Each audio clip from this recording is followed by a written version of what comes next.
नमस्कार दोस्तों, आज हम सीखने जा रहे हैं कि कैसे आईटीआर को फाइल करें, यानी कि इनकम टैक्स रिटर्न को कैसे फाइल करते हैं, ये होता क्या है, यह किसके लिए ज़रूरी होता है फाइल करना, यह कब फाइल करते हैं और कैसे फाइल करते हैं। इस लेक्चर के अंदर हम इतनी चीज़ को कवर अप करेंगे। और सब अच्छी बात यह है कि हम प्रैक्टिकल डेटा के साथ आईटीआर 1 आपको भर कर दिखाएंगे कि कैसे आईटीआर 1 भरते हैं। इससे पहले मैं आपको बता दूं, आईटीआर के बारे में बताऊंगा कि यह किसके लिए ज़रूरी होता है और कब फाइल करते हैं। तो स्टार्ट करते हैं अपना लेक्चर। सबसे पहले मैं बता दूं कि ये इनकम टैक्स की वेबसाइट है जहां पर आपको आईटीआर भर सकते हैं। वैसे मैं बता दूं कि आईटीआर भरने के दो तरीके हैं, या तो आप ऑनलाइन भर लो या ऑफलाइन भर लो, जैसे यूटिलिटी डाउनलोड करके भर लो। ठीक है, ऑनलाइन के लिए आपको इंटरनेट की ज़रूरत पड़ेगी, और अगर इंटरनेट आपके पास इजीली अवेलेबल नहीं है तो आप यूटिलिटी डाउनलोड कर लो और उस यूटिलिटी की सहायता से भरकर एक्सएमएल एक फाइल होता है उसको जनरेट कर मैं बताऊंगा कैसे जनरेट करते हैं। उसको आप जाकर अपने आईडी लॉगिन कीजिए और लॉगिन करके उसको अपलोड कर दीजिए, आपका आईटीआर रिटर्न फाइल हो जाएगा। बहुत ही आसान है आईटीआर 1 फाइल करना। आइए हम आगे बढ़ते हुए आपको दिखाते हैं, लेकिन इससे पहले कुछ पॉइंट को डिस्कस कर लिए किसके लिए ज़रूरी होता है। ITR is required to who is required to file ITR.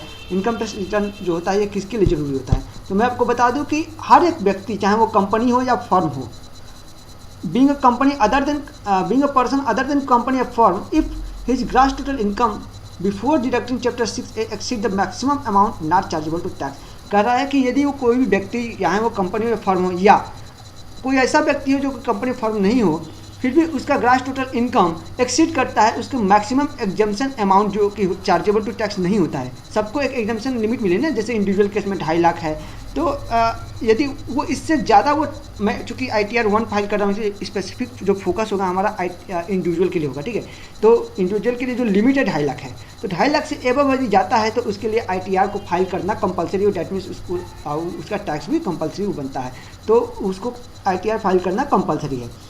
अब बात करते हैं कंपलसरी है कब फाइल करेगा।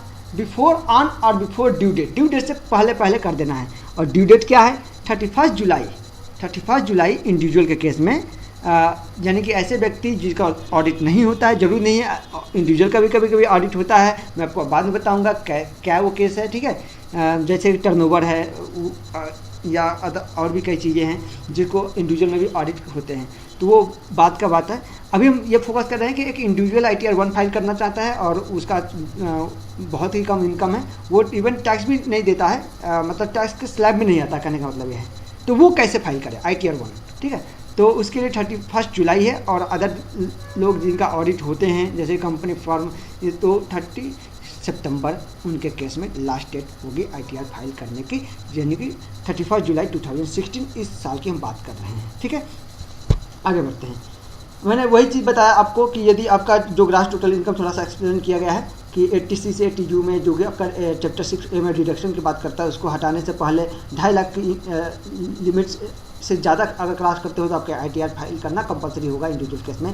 यही लिमिट 3 लाख हो जाती है अगर आप सीनियर सिटीजन हैं, यानी कि 60 साल से ज़्यादा की उम्र के हैं लेकिन 80 साल तक के हैं तो आप 3 लाख के, लेकिन 80 साल से भी ज़्यादा के हैं तो ये लिमिट कहाँ पहुँच जाती है? 5 लाख, यानी कि 5 लाख तक की अगर इनकम है आपको तो आईटीआर फाइल करने की ज़रूरत नहीं पड़ेगी, कंपलसरी नहीं होगी। ठीक है, आप करना चाहें कर सकते हैं, इसमें कोई डाउट नहीं है। वही बात है, फिर ऊपर में वाला पॉइंट ही थोड़ा सा रिपीट हो रहा है। अगर कंपनी है, फर्म है, तो चाहे आपको प्रॉफिट हो या लॉस हो, चाहे कुछ प्रॉफिट ना हो, आपको फाइल करना ही करना है, चाहे कुछ भी हो जाए। ठीक है, आपको आईटीआर फाइल करना कंपलसरी ही है। अब देखिए, अगर आप चाहते हैं क्लेम करना इनकम टैक्स रिफंड को, तो आपको आईटीआर फाइल करना चाहिए। आपको अगर क्लेम करना चाहते हैं अपना कुछ इनकम टैक्स जो रिफंड करना, आप लॉस को कैरी फॉरवर्ड करना चाहते हैं तो भी आपके लिए आईटीआर फाइल करना जरूरी होगा। अगर आप चाहते हैं मेरा लॉस कैरी फॉरवर्ड, तो आप बताएंगे ना आईटीआर फाइल करके कि हाँ भैया इससे मेरे को इनकम नहीं है, मैं अपने लॉस को कैरी फॉरवर्ड करना चाहता हूँ, तभी तो वो फाइल होगा ना, फॉरवर्ड होगा। तो रिटर्न फाइलिंग इज मैंडेटरी। अगर आप रेसिडेंशियल इंडिविजुअल आदमी हैं जो कि भारत में रह रहे हैं, लेकिन आपका कुछ फाइनेंशियल इंटरेस्ट है, कहाँ पे है? आउटसाइड इंडिया, बाहर में है, तो आपके लिए भी आईटीआर फाइल करना कंपलसरी हो जाएगा। या आप इंडियन मतलब रेसिडेंट हैं इंडिया के, और आप ऐसे साइनिंग अथॉरिटी फॉर्म में कुछ वर्क करते हैं, अपना अथॉरिटी बाहर देते हैं, कुछ साइन करते हैं। ठीक है, मतलब आपकी बाहर में कुछ इंटरेस्ट है, कुल मिलाकर वही पॉइंट है, तो आपके लिए ITR फाइल करना जरूरी है। एक चीज़ और मैं बताना चाहूँगा कि लोन के पर्पज़ से भी ITR फाइल करना जरूरी होता है। आज के डेट में लोग स्टार्टिंग में सोचते हैं कि ITR, जब आप जाते हैं ना बैंक में लोन लेने, तो बैंक कहती है कि क्या आपके पास 3 साल का ITR फाइल किए हैं? अगर किए हैं तो वो एक इसको एज ए प्रूफ मानती है, मतलब मानती है कि आप जेन्युइन पर्सन है, आपका इनकम है। भले वो अलग मैटर है कि आपके पास इनकम हो चाहे ना हो, क्योंकि नील रिटर्न वाले ऐसे ही कर देते हैं, मतलब बहुत, अब 2.5 लाख से नीचे कोई प्रूफ तो देना नहीं होता, मतलब ऐसा कुछ है नहीं। तो आप जब नील दिखाना है तो दिखा तो सकते ही हैं। हाँ, थोड़ी बहुत जो इंक्वायरी आती है तो अलग आप दिखा सकते हैं कि मेरी ये इनकम थी, ये एक्सपेंड हो गया, खत्म हो गया सब, ठीक है, और से भी टैक्स भी नहीं है। तो 2.5 लाख से कम क्या है तो ITR आपको फाइल करना जरूरी, कंपलसरी नहीं है, लेकिन ऑप्शनल आप कर सकते हैं। लेकिन अगर आप लोन लेना चाहते हैं, वीज़ा अप्लाई करना चाहते हैं, तो उसके वहाँ पे आपको ये ITR अगर फाइल करते हैं ना तो आपको हेल्प करती है ITR, ठीक है। अब आगे बढ़ते हैं कि ITR हम 1 फाइल करेंगे ओरिजिनल ऑनलाइन का मतलब ये है कि हम आपको वेबसाइट पे जाकर दिखाएंगे कि कहाँ से इसको डाउनलोड करते हैं, जिसकी यूटिलिटी कौन सी यूटिलिटी होती है। ITR 1 की ये आपकी इनकम टैक्स की वेबसाइट है। आइए विजिट करते हैं और चलते हैं, बातें कम करते हुए सीधे वेबसाइट पे पहुँचते हैं। इनकम टैक्स इंडिया e-filing.gov.in, यह हमारा इनकम टैक्स के वेबसाइट है। आइए विजिट करते हैं। टनटना वेबसाइट पर विजिट करने के लिए हमें चलना होगा वेबसाइट के ऊपर, यानी कि ये रहा। अब आते हैं गूगल का सहायता लेते हैं और यहाँ पर लिखते हैं इनकम टैक्स रिटर्न। मैंने एंटर किया, इसमें जो टैब आ गया पहला, इस पर क्लिक करो, ये पहुँच गया इनकम टैक्स इंडिया e-filing.gov.in पे। अब देखिए ये इनकम टैक्स की लाइव वेबसाइट आपके सामने ओपन हो चुकी है और मैं आपको इसमें दिखा दूँ कि ITR सबसे पहले देख लीजिए कि अगर आप फर्स्ट टाइम कर रहे होंगे तो आपको यहाँ पर रजिस्टर करना होगा। ITR भरने के बाद देखिए ITR पहले बता दूँ 2 तरीके से भर सकते हैं, ऑनलाइन ऑफलाइन, ठीक है। ऑनलाइन में क्या है कि आपके पास नेट होना चाहिए, आप डायरेक्ट अपना लॉगिन कीजिए और लॉगिन में ही सब कुछ आपको मिलेगा, सब डेटा आपको स्पेसिफिक कॉलम प्रोवाइड किया जाएगा, उसमें अपना हर इन्फॉर्मेशन पुट कीजिए और उसको ओके कर दीजिए, ITR आपकी फाइल हो गई। दूसरा तरीका यह है कि आपको यूटिलिटी का मतलब हो गया कि आपको एक प्लेटफॉर्म प्रोवाइड किया जाएगा, बना बनाया एक फॉर्मेट मिलेगा, ठीक है। उसको डाउनलोड कीजिए और उसको डाउनलोड करके आप उसमें पहले डेटा आराम से घर पर बैठकर, जैसे भी आराम से करना ऑफिस में बैठकर पहले उसको भर लीजिए। देन उसके बाद उसको क्या कीजिए, उसको सेव करके उसमें से एक फाइल जनरेट होता है XML, उसको जनरेट करके उसको अपलोड कर दीजिए, जाकर लॉगिन करके अपने अकाउंट, ठीक है। तो उसमें इंटरनेट की सहायता बस डाउनलोड करने के लिए एंड अपलोड करने के लिए पड़ती है। अगर आपको पास किसी से कॉपी मिल जाती है तो इंटरनेट की ज़रूरत केवल अपलोड करने में पड़ेगी आपको। तो हम डाउनलोड करना सीखते हैं, कहाँ से ITR 1 डाउनलोड करते हैं। देखिए यहाँ पर लिखा है ITR 1 लिखा है ना, सहज, इसका नाम है सहज। क्लिक कीजिए, ये खुल गया। ईयर ऑटोमेटिक सिलेक्टेड है, असेसमेंट ये 16-17 ही चल रहा है, बिल्कुल चल रहा है। अब देखिए इसके 2 यूटिलिटी हैं, एक्सेल यूटिलिटी और जावा यूटिलिटी। हम जावा यूटिलिटी से इस लेक्चर में सीखेंगे, क्योंकि जावा यूटिलिटी जो होता है ना काफ़ी यूजर फ्रेंडली है एंड ये इंटरेक्टिव भी है, आपको ईजी फिल करने में डेटा बहुत ही आसान आपको हेल्प करता है, ठीक है। और ये सहज है किसके लिए है, individual having income from salary and interest.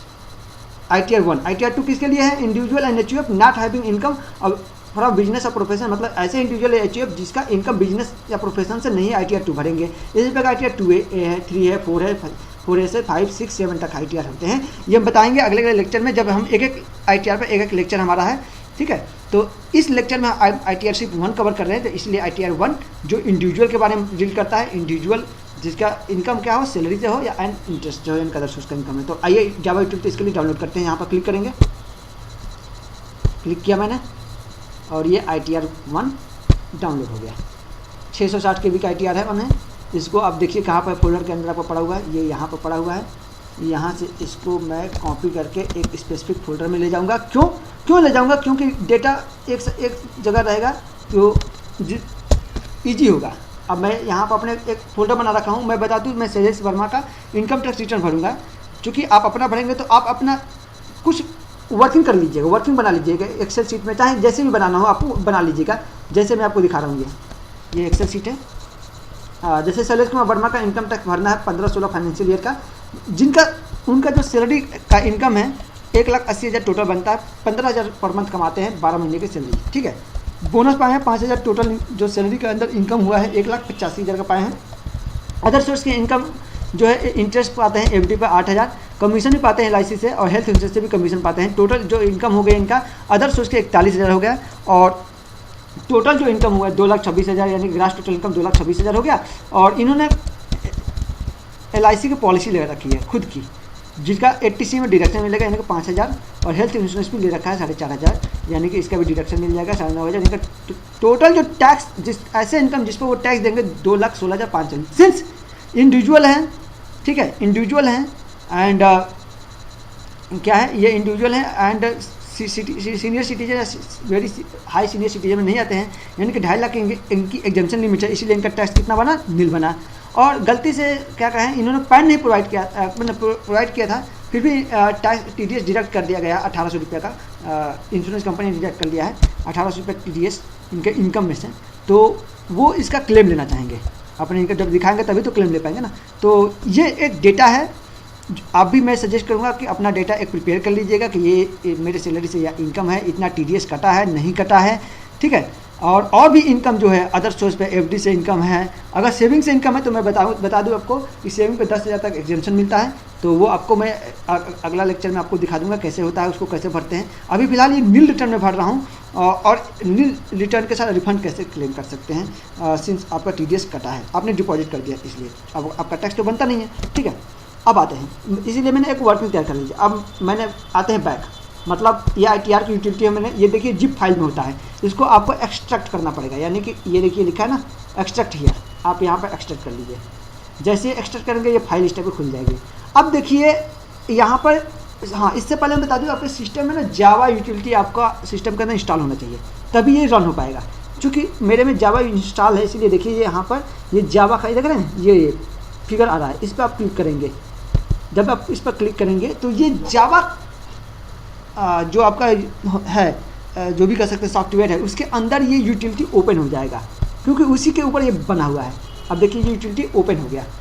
अब इसको हमें भरना है, यही आपका ITR 1 फॉर्म है। अब कैसे भरते हैं, 2016-17 ऊपर दिख ही रहा है, और ये भी दिख रहा है, इंडिविजुअल के लिए है। अब यहाँ पर कुछ बेसिक पहला पेज पर इंट्रोडक्शन होता है, जैसे कि स्टार जो होते हैं इसको आपको भरना ही भरना होता है। डेट की फॉर्मेट ये होती है, BSR IFSC कोड डालना होगा आपको। तो ये सब छोटे मोटे इन्फॉर्मेशन इस पर आपको मिल जाएगा। आइए स्टार्ट करते हैं सबसे पहले पर्सनल इन्फॉर्मेशन से। पर्सनल इन्फॉर्मेशन में क्या है, पहले तो आपको अपना नाम भरिए, फर्स्ट से पहला नाम, ठीक है, ये मत भर दीजिएगा, पूरा का पूरा भर दीजिएगा पहले में ही। इनका नाम है शैलेश, मिडिल नेम है तो भर दीजिए Kumar, last name Verma. Pan number, आप पैन नंबर एकदम सही कोड कीजिएगा, पैन नंबर डाल दिया, सेक्स मेल डाल दिया, डेट ऑफ बर्थ 4/10/1992 डाल दिया, सर्कल छोड़ सकते हैं, इंडिविजुअल आ गया। अपना एड्रेस डालिए U53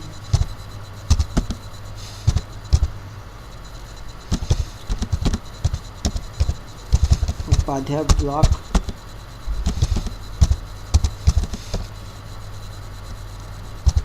सकरपुर, लक्ष्मी नगर, दिल्ली, इंडिया। Pin code 110092। आप अपने एरिया का पिन कोड डालिएगा।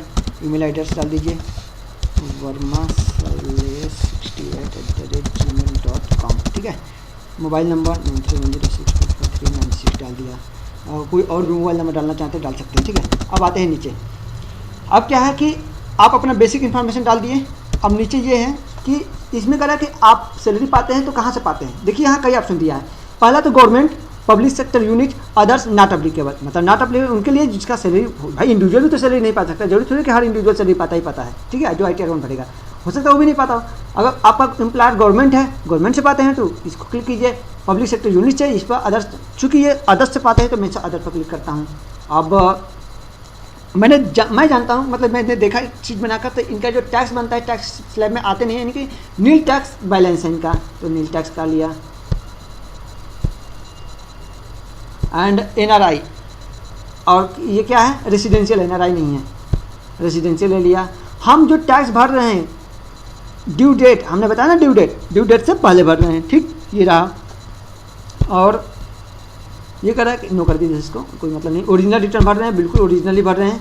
और आपके पास आधार कार्ड है, मैं मान के चला अभी फ़िलहाल नहीं लिख करना चाहता हूँ, वैसे तो है। बस ये पहला पेज भर गया पर्सनल इन्फॉर्मेशन। अब इनकम डिटेल मैंने आपका जो भरना है इनकम डिटेल भरना होता है। अब आपका मैंने शीट बना रखा है और वहाँ प्रेजेंट कर रहा है कि हमारा इनकम जो है सैलरी के अंदर कितना है, सिर्फ सैलरी के अंदर 1,85,000। तो आप डालेंगे 1,85,000 सैलरी के अंदर इनकम। हाउस प्रॉपर्टी की कोई इनकम नहीं है। आगे बढ़ते हुए अदर सोर्स की इनकम है, यहाँ पर दिख रहा है कि 41,000 इनका अदर सोर्स का इनकम बना हुआ है। ठीक है, 41,000 2,26,000 हो गया। और 80C में यहाँ पर दिख रहा है LIC जो है 80C में आता है 5,000 का और डिडक्शन मिलता है, यानी कि 80C के अंदर 1.5 लाख का डिडक्शन है, 2 लाख NPS के साथ है 80 CCD मिला के टोटल। ठीक है, तो यहाँ 5,000 का सिर्फ 5,000 इन्वेस्ट किए तो 5,000 का मिलेगा 80C के अंदर डिडक्शन। ठीक, अब उसके बाद इन्होंने हेल्थ इंश्योरेंस भी लिया है, तो हेल्थ इंश्योरेंस कितने का लिया है 4,500 का 80D इसका सेक्शन है और 80D के अंदर 4,500। और मैं बता दूं कि देखिए यहाँ पर आपको इंडिकेट भी कर रहा है कि 25,000 तक आप हेल्थ इंश्योरेंस करा सकते हैं और इंडिविजुअली एंड फैमिली के साथ लेंगे तो अगर सीनियर सिटीजन करा रहे हैं तो 30,000 और दोनों सीनियर सिटीजन हैं तो 60,000, मैक्सिमम 60,000 तक हो सकता है, अदरवाइज 50,000 तक हो सकता है। मतलब ये देख लीजिए, मतलब 25,000 तक मैक्सिमम आप करा सकते हैं इंडिविजुअली। और सीनियर सिटीजन के साथ अगर एक सीनियर सिटीजन है तो उसका अगर है तो उसका अलग से 30,000 55,000 हो जाएगा। 2 सीनियर सिटीजन हैं तो 30,000 करा सकते हैं। दोनों इंडिविजुअल है जो कि सीनियर मतलब सिटीजन नहीं है तो 50,000 ही होगा। तो आप इसका बेनिफिट करा सकते हैं। सिंस मेडिकल कॉस्ट बहुत ज़्यादा होता जा रहा है तो आप इसकी पॉलिसी लेकर इसका बेनिफिट भी टैक्स में उठा सकते हैं। ठीक है, अब आते हैं आगे चलते हैं और आई थिंक बस आपका सब हो गया। इस यहाँ पर हो गया आपका 89 का रिलेट। यहाँ पर मैं आपको आगे बताऊँगा क्या होता है। कुल मिलाकर आप अपना इनकम इसमें पुट कर दिए। अब कुछ नहीं करना है, सीधे इस पर आना है टैक्स डिटेल। टैक्स डिटेल में क्या है कि आपका TDS अगर कटा है सैलरी के अंदर तो आप इसको उसका टैन डालेंगे, एम्प्लॉयर का नाम डालेंगे, इनकम अंडर सैलरी कितना का पाए हैं, टैक्स कितना कटा इसमें डालेंगे। ठीक है, नहीं कटा छोड़ दीजिए, इसका कटा नहीं है। तो उसके बाद tax deduction amount, tan number, अगर अदर सोर्स पर कोई TDS कटा है तो इसमें डालेंगे। तो मैं डाल देता हूँ। अच्छा नहीं, छोड़ दीजिए, वो अभी क्लेम करना नहीं चाहते हैं, बोल रहे थे एक्चुअली में, वो बोल रहे थे क्लेम नहीं करना है तो इसलिए छोड़ दीजिए, मैं एक्चुअल डेटा भर ही रहा हूँ आपके सामने। ठीक है, तो ये TCS अगर टैक्स कटा होगा, TDS कटा होगा तो भरना है, नहीं कटा है तो नहीं भरना है, सीधी बात है। अब आ जाइए आप टैक्स पेड, ऑटोमेटिक ये कंप्यूट होकर आता है, बस हो गया। बहुत ही कहने बहुत छोटा है। यहाँ पर अगर आपका जितना टैक्स पे किए होते ना तो यहाँ पर आ जाए, सिंस आपका टैक्स ही नहीं बनाया तब टैक्स पेड ही नहीं किए हैं। ठीक है, इसलिए 0, तो ये 0 ही आएगा। एंड एक काम करते हैं, वो इनका रिफंड करा ही देते हैं। तो यहाँ पर डाल दीजिए आप टैन डाल, इस पर क्लिक कीजिए, टैन डाल दीजिए।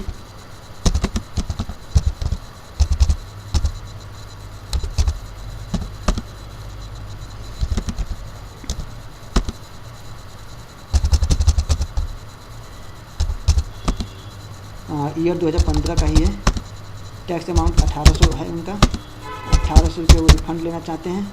ठीक है, आ गया बस। अब आइए यहाँ पर टैक्स पेड एंड वेरिफिकेशन, यहाँ पर वो 1,800 भी आ जाएगा, रिफंड के लिए लिखा है ना, रिफंड 1,800 रुपये। ठीक है, अब ये कह रहा है कि आप आपके पास जितने भी बैंक अकाउंट होंगे ना सबको यहाँ पर एक्सप्लेन करने होंगे। मेरे पास एक है, 2 है, 5 बैंक है, कितने हैं, 10 है, कितने भी है। मेरे पास उनके पास 1 है तो 1 डाल दिया।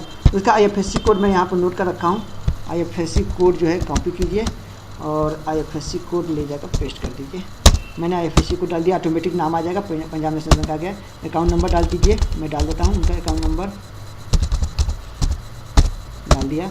और बैंक टाइप जो है सेविंग अकाउंट है, मैंने सेविंग कर दिया। एक ही कोड है, एक ही बैंक अकाउंट है, मैंने एक डाल दिया। नाम आ रहा है ऑटोमेटिक। अब यहाँ पर फादर्स नाम डाल दीजिए, जो भी उनका पापा का नाम है अपना फादर्स नाम डालिए, डाल दिया। और प्लेस कहाँ से भर रहे हैं, दिल्ली में रहते हैं। और आज के डेट में 1 मई 2016 को ये रिटर्न भर रहे हैं, इसने डाल दिया। और लेटेस्ट रिटर्न भर रहे हैं सबसे, वैसे सब लोग लास्ट में इंतज़ार करते हैं। बस हो गया, इतना ही करना है। ये एक जिनका टैक्स नहीं बनता है या एक क्लेम छोटा सा अमाउंट करना चाहते हैं तो वो दिखाना चाहते हैं कि सिंस मेरा TDS कटा है उसको मैं रिटर्न लेना चाहता हूँ, रिफंड लेना चाहता हूँ, मतलब रिफंड फ्यूचर में एडजस्ट करूँगा तो इसके लिए आपको शो करता रहेगा। ठीक है, एंड 80G में क्या है, अगर आप कुछ कहीं डोनेट किए होंगे, आपने डोनेशन तो दिया नहीं है, अगर दिया होंगे तो उसके अंदर आप बताएंगे कि मैंने डोनेशन किसको दिया है, एड्रेस क्या है, टाउन सिटी पूरा पूरा A to Z इन्फॉर्मेशन इसमें भरेंगे तो उसका आपको अलग से टैक्स में बेनिफिट मिलता है, मतलब टैक्स में अलग होता है। साथ ही साथ एक चीज़ और बता दूं कि ऐसे व्यक्ति जिसका 50 लाख से ज़्यादा की इनकम है, टोटल इनकम एक्सीड करती है 50 लाख से, तो ऐसे लोगों को इस साल से क्या है, आपका एसेट, जितने भी एसेट और लाइबिलिटी है उसका डिस्क्लोजर देने होंगे, मतलब इसके बारे में बताना होगा। इमूवेबल एसेट कितने हैं, लैंड आपके पास कितनी है, बिल्डिंग कितनी है, मूवेबल पे कितनी है, कैश कितना आपके पास है, ज्वेलरी बुलियन जो भी रखे हैं, व्हीकल कितने रखे हैं, बोट कितने एयरक्राफ्ट रखे हैं, टोटल आपका ये करने के बाद टोटल लाइबिलिटी आपको कितनी है आपको दिखाने होंगे, यदि आपका टोटल इनकम कितना बनता है 50 लाख से ज़्यादा है। तो ये एक सिंपलीफाइड फॉर्मेट है एंड ये आपका मैंने देख लिया, इंट्रोडक्शन दिखा दिया, पर्सनल इन्फॉर्मेशन में पर्सनल मैंने भर के दिखा दिया, इनकम डिटेल दिखा दिया, टैक्स डिटेल दिखा दिया और टैक्स पेड एंड वेरिफिकेशन भी मैं आपको करा दिया यहाँ से, ठीक है। अब आइए इसको सेव करते हैं। 80G में जब आप डोनेशन किए होंगे तो आपको मिलेगा, और आपका इनकम यदि 50 लाख से ज़्यादा की है तो आपको ये भी एक्सप्लेन करने होंगे। सिंस आपका नहीं है, चूँकि नील रिटर्न पर एक्चुअल डेटा के साथ में भर रहा हूँ इसीलिए इसका नहीं है, तो अब इसको हम क्या करेंगे, सेव करेंगे तो जो भी एरर है यहाँ पर ऑटोमेटिक शो करेगा। देखिए दिखा ना 0 अब 0 एरर, मतलब हमारा जो सब कुछ डेटा सही से फिल किया गया है, कोई एरर नहीं आ रहा है। अब डेटा को आप सही जगह पर पहुँचा दीजिए ताकि आसानी रहेगा ITR लेक्चर के अंदर। अब इसको कोई नाम दे दीजिए, शैलेश का रिटर्न है तो मैं शैलेश का नाम दे देता हूँ, शैलेश 2015-16 रिटर्न, ठीक है। इसको सेव कर दीजिए। ये जो सेव होता है XML फाइल के अंदर इसको ये सेव होता है, ये जो अब सेव हुआ देखिए लिख भी रहा है ITR XML सेव सक्सेसफुली। इसको हमको इनकम टैक्स इंडिया e-filing.gov.in पर जाकर अपना अकाउंट लॉगिन करके ई फाइल के अंदर आप अपलोड रिटर्न पर क्लिक करके इसको अपलोड करके ओके कर दीजिए, आपका रिटर्न ओके हो जाएगा। आइए मैं दिखा देता हूँ प्रैक्टिकली। अब ये आपका जनरेट हो गया है, आपको मैं दिखा दूँ वो कहाँ पर किस टाइप का दिखेगा आपको जब जनरेट होगा, वो आप यहाँ पर आसानी से देख सकते हैं। वो रहा ये रहा। अब इसको आप ओपन नहीं कर सकते, देखिए XML फाइल है ये, मतलब इस टाइप में वो ओपन नहीं होगा तो इस टाइप में होगा, ठीक है ना। इसमें आपको कुछ समझ में आ रहा नहीं आ रहा ना, ये ऐसे ही ओपन है। इसको अपलोड करना होता है। वेबसाइट के ऊपर आते हैं, वेबसाइट के ऊपर हमने आ गया आज। अब देखिए अगर फर्स्ट टाइम रजिस्टर आपका पास यूजर ID नहीं है तो आपको पहले रजिस्टर करने होंगे, ठीक है। अगर आपके पास यूजर ID है तो अपना लॉगिन कीजिए और ई फाइल में जाकर अपलोड रिटर्न में आकर उसको अपलोड कर दीजिए, दोनों ऑप्शन है। और वो अपलोड आपको होने के बाद, मैं आपको बता दूं, अपलोड होने के बाद आपको पहले, इससे पहले क्या होता था, आपको उसकी एक कॉपी जिसको बोलते थे ITR V, मतलब V में ना वेरिफिकेशन, आपको उसकी एक कॉपी, हार्ड कॉपी आपको क्या इनकम टैक्स डिपार्टमेंट में सेंड करना होता था। लेकिन अब आपके पास 3 ऑप्शन है, आप चाहें तो अगर 3 आपके पास हथियार दिए गए हैं ये कह सकते हैं। एक, यदि आप अपना ये अपना ID यानी कि अपना रिटर्न का जो आपका अकाउंट है आधार से लिंक करते हैं तो ऑटोमेटिक वो वेरीफाई हो जाएगा, आपको हार्ड कॉपी भेजने की ज़रूरत नहीं होगी। या आपका मोबाइल अगर रजिस्टर्ड है तो उसमें एक OTP आएगा, 1 टाइम पासवर्ड आएगा, आप उसके थ्रू भी आप अपना ITR को वेरीफाई कर सकते हैं कि हाँ मैंने जो भी मैं भर रहा हूँ वो सब कुछ सही है। एंड यह तीसरा ऑप्शन है बैंक अकाउंट। अगर आपके पास बैंक अकाउंट है यानी कि इंटरनेट बैंकिंग है तो उसके थ्रू भी आप उसको वेरिफिकेशन कर सकते हैं। ये तीनों चीज़ है तो आपको हार्ड कॉपी भेजने की, अपलोड करने के बाद ITR V को भेजने की ज़रूरत नहीं होगी हार्ड कॉपी। अगर नहीं है तो आपको ITR भरने के बाद, अपलोड करने के बाद ITR V ऑटोमेटिक जनरेट होगा, उसको डाउनलोड करके उसको आपको इनकम टैक्स डिपार्टमेंट में भेजना होगा। तो ये एक रहा छोटा सा एक लेक्चर जिसमें हमने एक ब्लैंक रिटर्न, मैंने आपको यूटिलिटी की सहायता से ये जो रिटर्न है मैंने आपको भरना सिखाया। हमारा लेक्चर कैसा रहा आप ज़रूर बताइए एंड जो भी सजेशन हो ज़रूर दीजिए। तब तक के लिए इंतज़ार कीजिए हमारा नेक्स्ट लेक्चर जिसमें हम बताएंगे ITR 2 से लेकर 7 तक के सभी लेक्चर्स हमारे कंटिन्यू होंगे जो कि लेटेस्ट 2000 असेसमेंट ईयर 2016-17 के लिए अप्लीकेबल होगा। और मैंने और भी कोई क्वेरी है जैसे टैक्स प्लानिंग करनी है, कैसे करनी है, बहुत सारी जो भी क्वेरी है आप मुझे मेल कर सकते हैं। जो भी क्वेरी हो अपना कमेंट और मेल जरूर कीजिए। Thank you very much.